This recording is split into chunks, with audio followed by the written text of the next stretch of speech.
Hey, what is up, mortals? It is AC here with a new video for you. Welcome to part 8 of What If Sir Night-Eye Trained Deku.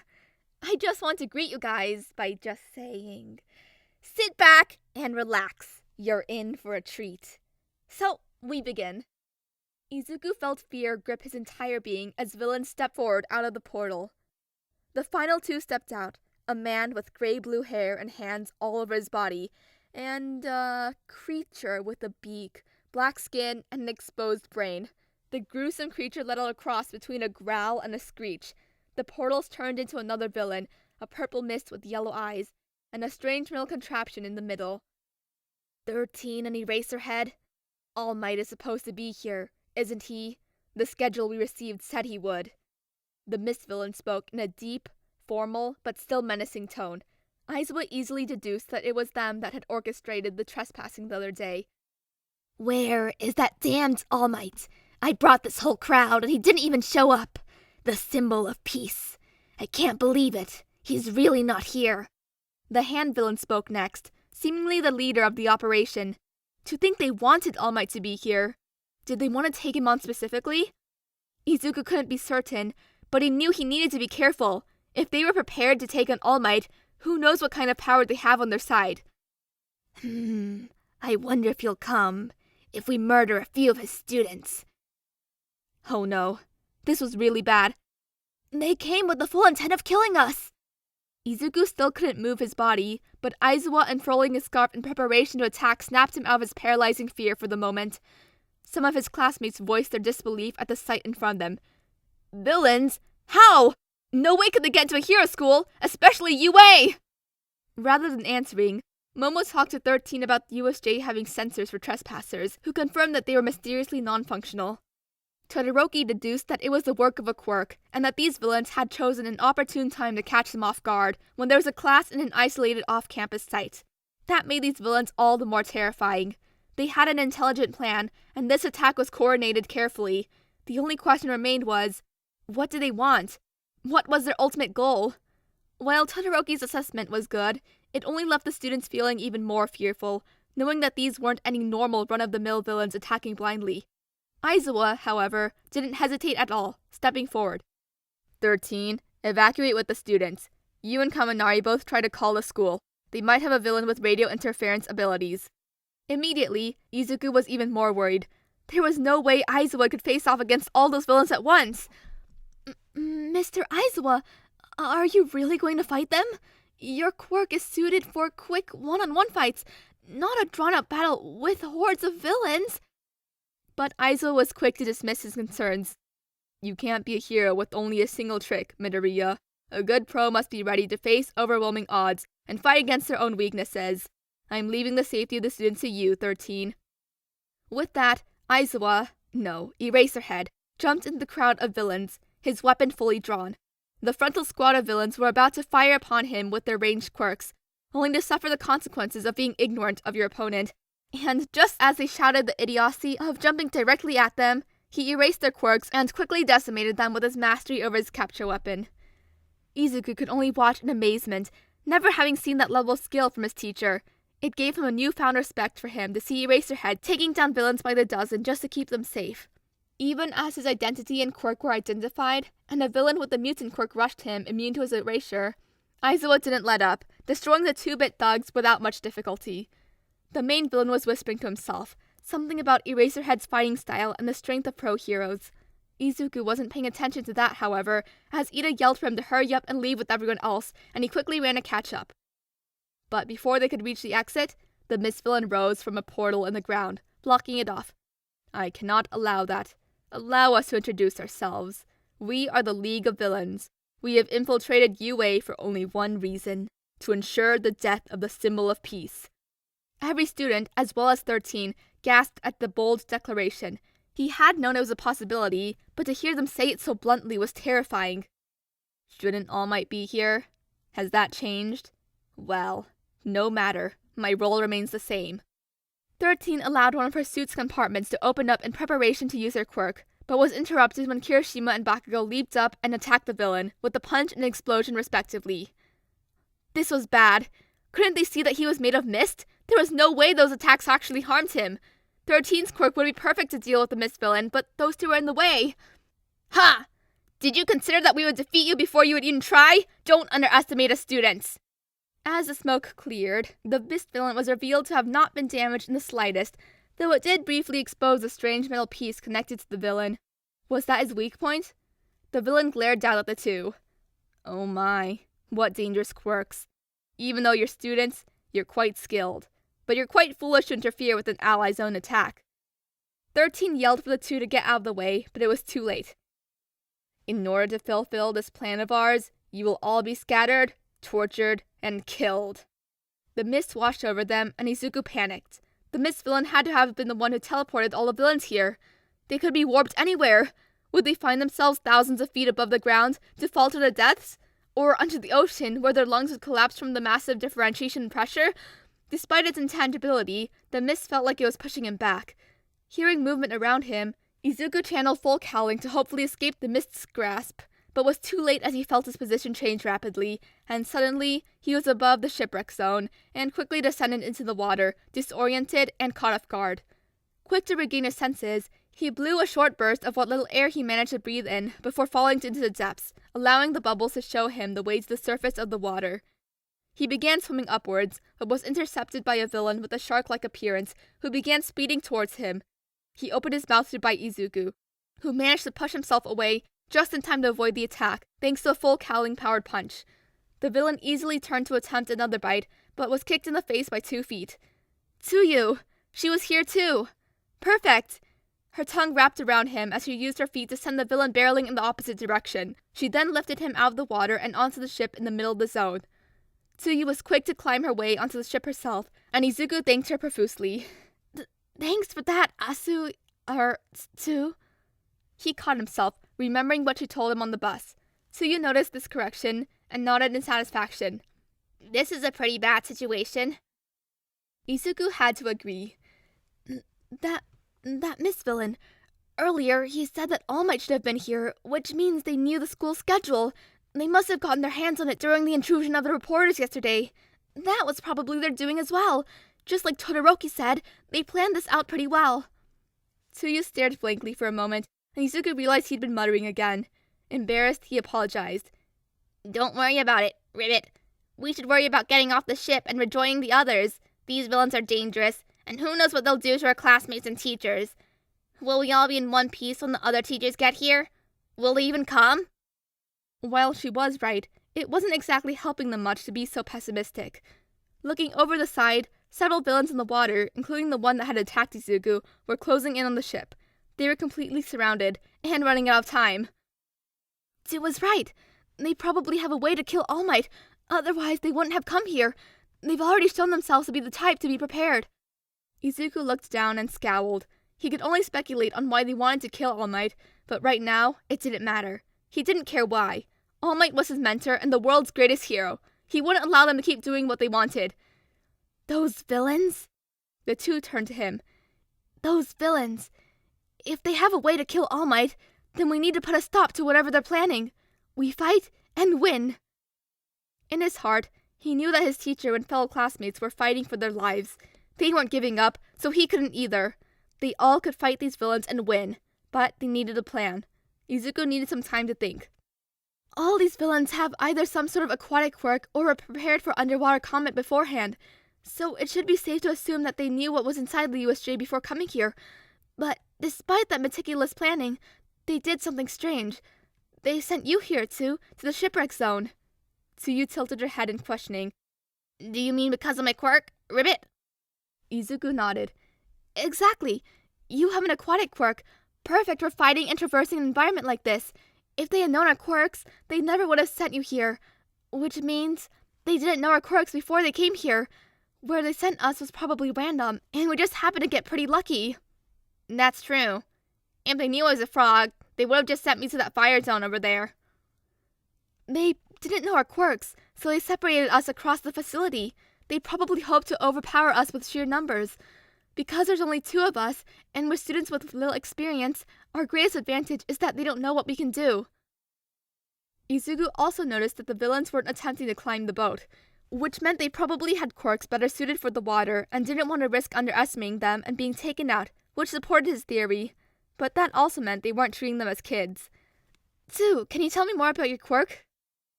Tsuyu nodded and began her explanation of everything she could do. Wow, so you're really strong, huh?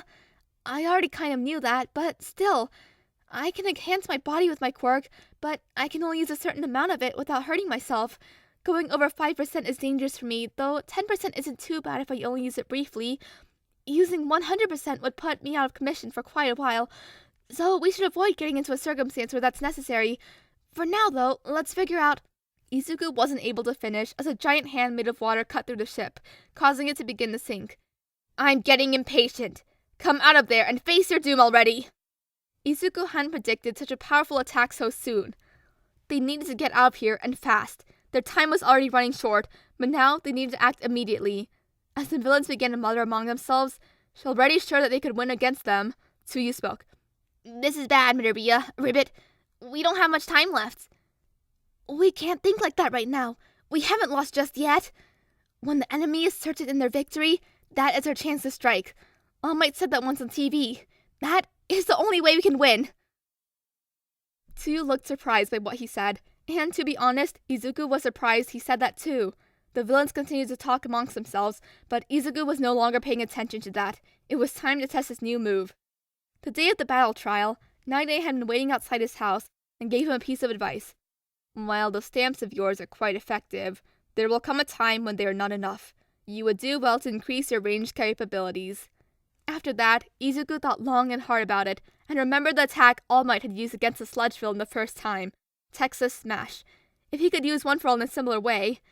After realizing that even using 10% of One for All wasn't enough to create more than a slight breeze at further ranges, he realized he would have to take a different approach. He didn't want to break his body to use One for All anymore. It was then that he remembered something. A short time in All Might's time as a hero, where he wore support gear. Maybe, until he got a hold on One for All, he could use some gear to help him. So, the next day, he ended up going to Aizawa and asking him about making some changes to his suit. It's a little early in the year for that.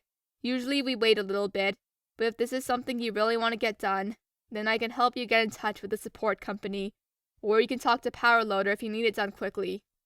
He ended up talking to Power Loader, and one of his students, an eccentric girl with pink hair named Hatsume Mei, had jumped at his chance to design the equipment he wanted.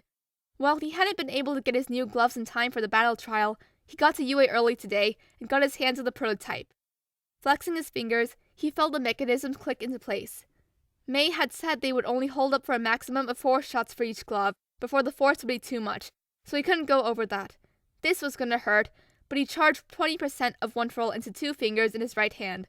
The light and electricity was enough to catch Tsuyu's attention. Midoriya, Ribbit, what are you doing? I'm going to use a new move I came up with to take these guys out. When I jump, be ready to catch me with your tongue and jump to the shore. Tsuyu wasn't able to ask her next question, as Izuku was already getting a running start to jump off the edge of the boat. With the One for All enhanced leap, Izuku took aim where the most villains were grouped, and shot at the center of the group, catching them by surprise.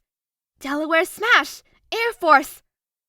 Pain filled his mind as a powerful gust, guided by his Air Force gloves, rocketed toward the water, displacing the water and causing a whirlpool effect. It was barely enough, but it worked to disrupt the villains long enough. Now, Tsu!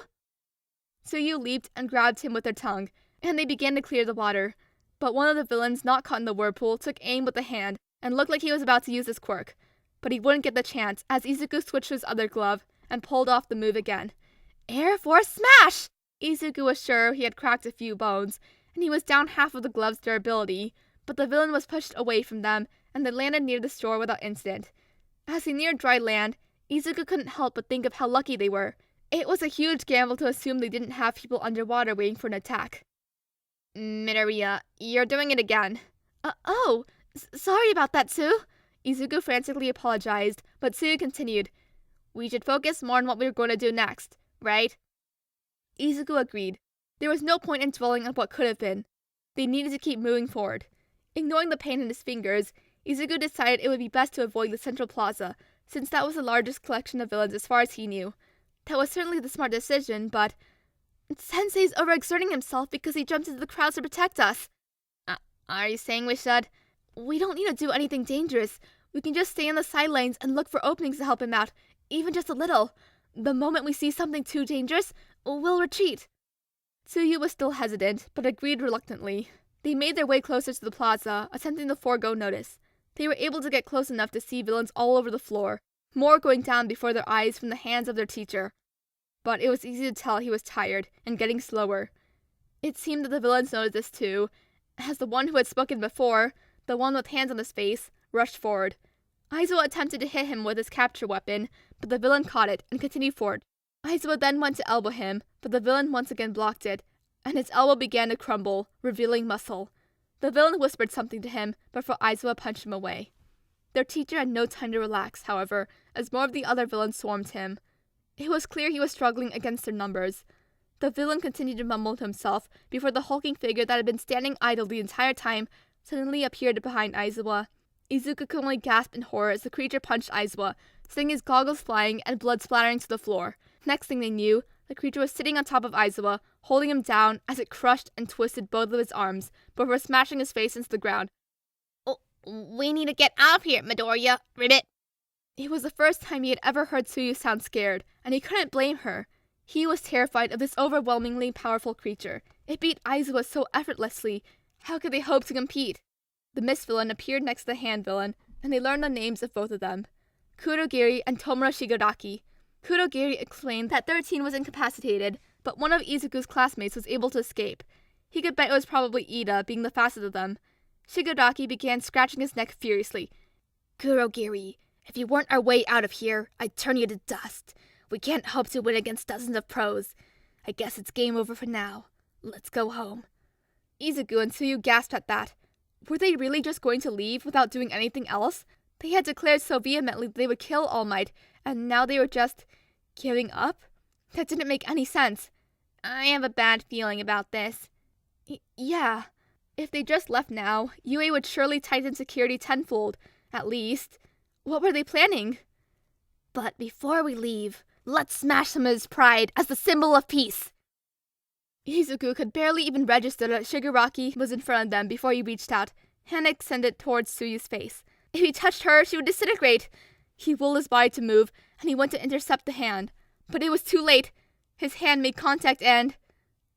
nothing. What? Damn it. You really are cool, Eraserhead.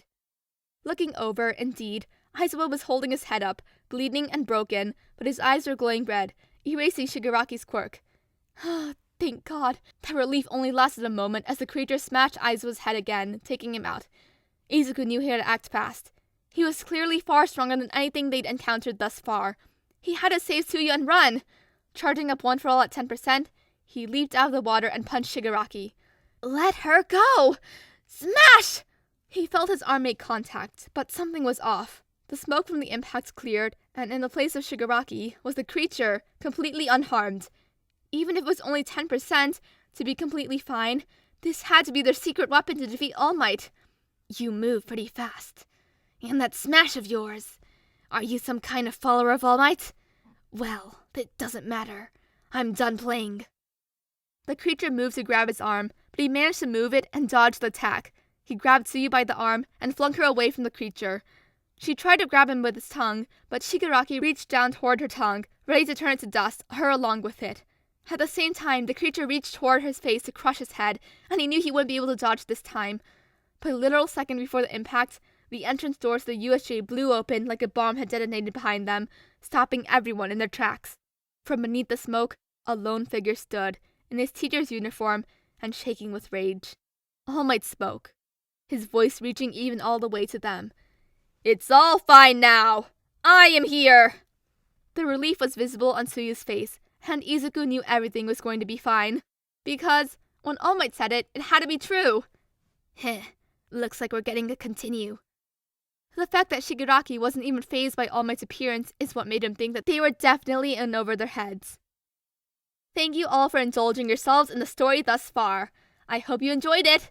Now, there are a few more things that I'd like to go over before the video ends.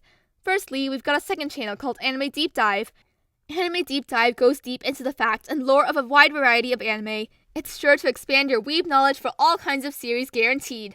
On top of that, we have a third channel called We the Celestials Naruto What Ifs. It's what we do on this channel already, but in the vast world and lore of Naruto. Go check it out if you're in the mood for some jutsu action. Secondly, on behalf of We the Celestials, I'd like to thank everyone involved in the production of today's awesome content. Their details will be in the description below. Lastly, if you're interested in what we do here at We the Celestials, then I would like to extend out an invitation to join the team. The only caveat being we only accept members 16 years and up to join our crew. You can sign up for whichever category fulfills your interest by joining the recruitment Discord using the link in the description below. Our Discord is an all-around fantastic place to be, whether you're a fan or looking to join our band of misfits. We're always looking for members to join us. Well, that's it from us for today's video, so thank you all for watching and have a great day!